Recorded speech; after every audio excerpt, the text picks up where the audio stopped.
Aynaɓe Sédhiou hande noon ari ɗo ka honorable député Aliou Dembourou kan woni coordinateur convergence des éleveurs émergents pour le Sénégal. Ardi ɗo noon hande ko wutte gaynaka, ardi kadi ko aynaɓe Dembanar Sombe temi kadi ko min woni trésorier convergence. Enen de wonko président Macky Sall waɗani en ko président waɗani ko aynaɓe a nder duuɓi sappo duuɓi capanɗe joweeɗiɗi yawtiɗo aynaɓe dañani ɗum saabu min mbiyata ɗum ko président mo biyeteɗo multiplié par 4 kala ko jaaɗa nder Sénégal kala ko woni secteur fof waɗi ɗum ko multiplié par 4 wadde noon siko ɓe mbi kartal ko gootal kartalam ko président de Macky Sall jeeyi wadde ɗum aynaɓe heɓe jogui droit haalde ɗum siko lamdima hayyo aynaɓe kadi dutto ɓe mbaɗano ɗum caution kadi ma aynaɓe dara kadi ɓe mbaɗano ɗum caution kala ko neɗɗo wawi haalde aynaɓe so wona aynaɓe heɓe jiiɗi Macky Sall hombo yiiɗi aynaɓe saabu ko hande a wawa yahde nder Sénégal 10 kilométres a yiyani ko président Macky Sall waɗi te Macky Sall waɗi ɗo ko duuɓi sappo won waɓɓe ɗo duuɓi capanɗe joyyi pawɗi kono sa ƴeewi ɓe pottotinani Sénégal fof wadde joni siko neɗɗo yirate ko gollal mum Macky Sall yiira ko gollal mum enen en jiirani Macky Sall hombo yonta walla hombo yooƴi jiiɗen Macky Sall ko bila mum ka bila Macky Sall taki aynaɓe mbi yo Macky jotto 2024 ɗum noon kala ɗo gaynako wawi wonde yo gaynako fof yo yiila kartal mum woni joguitari neɗɗo ñan woni joguitari neɗɗo 2024 ko kartal ma voté sa yiɗi Macky Sall ala kartal voté ɗum ala ko nafata président Macky Sall nafata Macky Sall ko neɗɗo joguiɗo kartal kadi mi haalana mon ɗo hande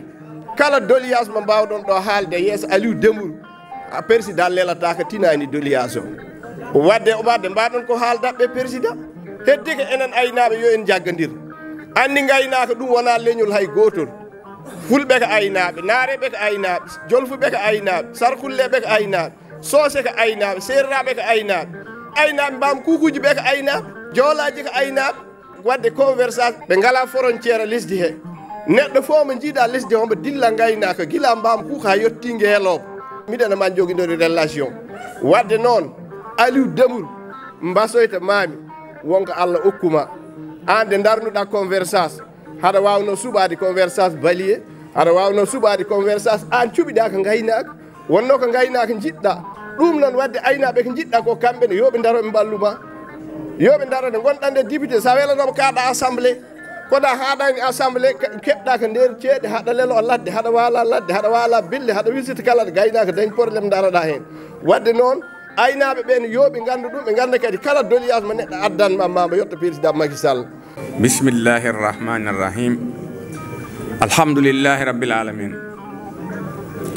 bandiraɓe Sédhiou mi salmani on onon foof e kuuɓal ko heddi ko noon won kalɗo ɗum ɗo joni hamme haali hen aynaɓe Sénégal tawde enen fof mbiɗen ko président Macky Sall homo yiiɗi aynaɓe homo jaggarani aynaɓe enen fof aynaɓe Sénégal dadaɗen jaggaranen ɗum en mbawa ɗum jaggaran noon haala ɓola jinngol haala wawa won hayso neɗɗo ina yaaha guerre jogoto ko joguitari hayso sawru joguitari noon so tawi ballata neɗɗo ko homo ronde élection jiileta ɗen ko kayitaji neɗɗo fof joom wuuro ɓiyma dañƴe duuɓi sappo e joyyi walla surga ma tawi jogaki kayit juddu wat feere ha daña kayit juddu hono mbaɗata département fof Aliou Dembourou homo ɗon jogui représentant windu liste o gaddana on so tawi on homo wawi rehlu ɗum so wawa haalana Aliou Dembourou Aliou kamɓe ɗandi ina ɗum wawi rehlu hay soɓe jiiɗi noon région de Sédhiou ɓe gona million neɗɗo kono noon heɗen ɗum jiiɗi jaranañi en hornoy jaranañi en dunnoy jaranañi en goɗɗum kono heɗen jiiɗi kam il faut noon ganden il faut jiileɗen kayitaji enen aynaɓe Sénégal e leƴƴi ɗi foof noon jiɗɗo jaggaran président kala jeeyaɗo convergence yo andu ko noon waɗata ha jaggarana président de la république honorable député Allah jarama mbimi ko alhamdoulillahi rabbil alamin tawɗen han aynaɓe Sédhiou heɓe ni mbaɗi ɗum noon jiɗɗen tan ko famminde yimɓeɓe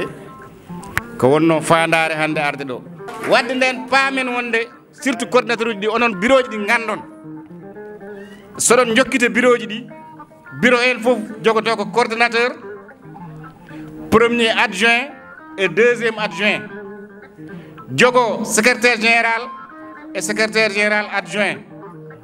trésorier général et trésorier général adjoint waɗe noon commission ngaji takata commission ngaji ɗi waɗede que pour département fof commune aji gonɗiɗi e nder département beelamaɗi mbaw jeeyede hen saabu on teskima bureau ngo ko yimɓe jeeɗiɗo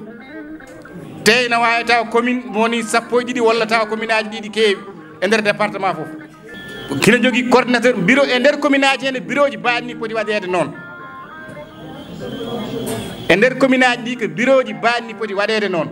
kono e nder bureau département o commune fof mbaɗe feere ɗum jeeye e bureau département hen woni jeedire ɓe ɓesdon hen commission ngaji pour tawi que département Bunkiling waɗi ko commune aji sappo e ɗiɗi beele ma commune aji sappo ɗi fof mbawen ɗi koye majji e nder bureau ngo donc paamiren noon donc monsieur l'inspecteur li ma bëggoon wax léegi rek dañuy expliquer nomenclature bureau yi li may insister mooy que ne dañu war a respecter la parité parce que comme ni ko loi bi waxee tey bépp bureau bi ñuy teg dañuy respecter la parité ma jël exemple du bureau bi nga xam ne bi moo constitué Convergence coordinateur bi l'honorable député Aliou Dembourou Sow la le secrétaire général bi c'est une dame Salamata Sow trésorier bi di góor donc noonu lañ koy toppalee ba mu jeex bureau bi donc dafa war a respecter parité comme nag yow yaa toogal fi état te ci mbirum élevage la nekk ci mbirum càmm la ñu nekk yow yaay superviser loolu te wax nañ leen lépp lu ñuy def dañuy ñëw ba si yow waxtaan si ak yow je crois que honorable dina si ñëwaat léegi donc suñu installé léegi bureau yi suñu installé coordinateur département yi 3 départements yi yow ak honorable député Aliou Dembourou yéen leen di installé en tant que représentant de l' état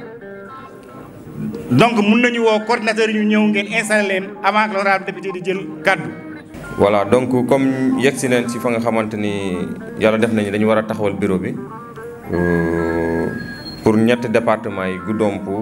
Sédhiou ak Bunkiling bu nekkee département bu Goudomp coordonnateur bi ñu ngi choisir Abdoulaye Ba may leen ko loxo.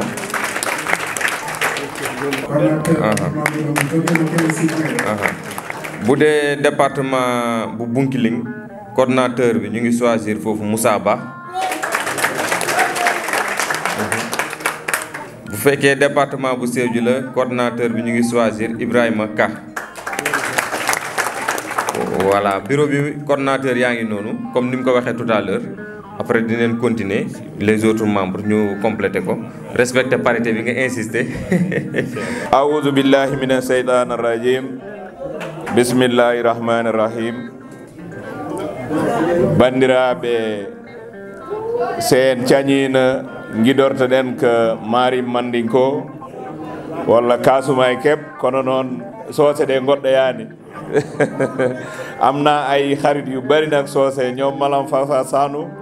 ak ñeneen machallah mais comme mayaguñ ma jabar degguguma en jetti Allah no feewi en jetti bandiraɓe aynaɓe région de Sédhiou e inde maire commune o mawni men monsieur le ministre maire Ablaye Diop mo ganduɗa kala ko fotno wadde e garal men ɗo o waɗi ha timmite o bone laawol aussi mawo joftuɗo te sababu mum wonno ko yidde hawrude hen wadde monsieur le maire merci beaucoup merci commune o merci région o aussi ceerno Amadou Sow an e dendagal ardiɓe aynaɓe région de Sédhiou min pawi calminali ɗi e juuɗe ma an e dendagal wonɓe ɗo e bandiraɓe e kala ɗo ɓe mbawi immade région he min calmani wondimma min calmani ƴettuɓe ɗo kongi foof hayso min mbawa ruttitade e liste he min pawa calminali ɗi e juuɗe ardiɓe woni mawɓe ko noon aussi hono Ibrahima Ka woni Samba Ka kamne min pawi calminali ɗi e juuɗe mum 3 département ɗi o yettinano min heddiɓe ɓe fof yo on jogor ɗum jaam e inde gouverneur région parce que gonɗo ɗo gouverneur o ko mawnam sehlam Pape Demba Diallo ko gorko moƴƴo aussi o ari hata am min calmodiri min juurodiri mami ya aussi ha galle mum deme mami ya juurade préfet avant am ruttade Kolda so Allah jaaɓi donc paamon e inde inspecteur départemental o woni monsieur Tafsir Dramé merci beaucoup kanko no jarama darde mum e sara aynaɓe laadum ɓe le jeune Dabo haalɓe ɗo inde vraiment jeunes uji porteur des projets wonɓe ɗo e nder région de Sédhiou surtout département Sédhiou Allah jarama aussi ɓe jarama rewɓe ɓe min jii darde moon min keɗima min nani min mamin darodo hende moɗon aussi yettude Allah no feewi e accinade on hakke par ce que fotno haalede ko fo haalama te mawɗo Sidel aussi tongi jaabowuji ɗi Allah jarama on jarama gacca noon min hakke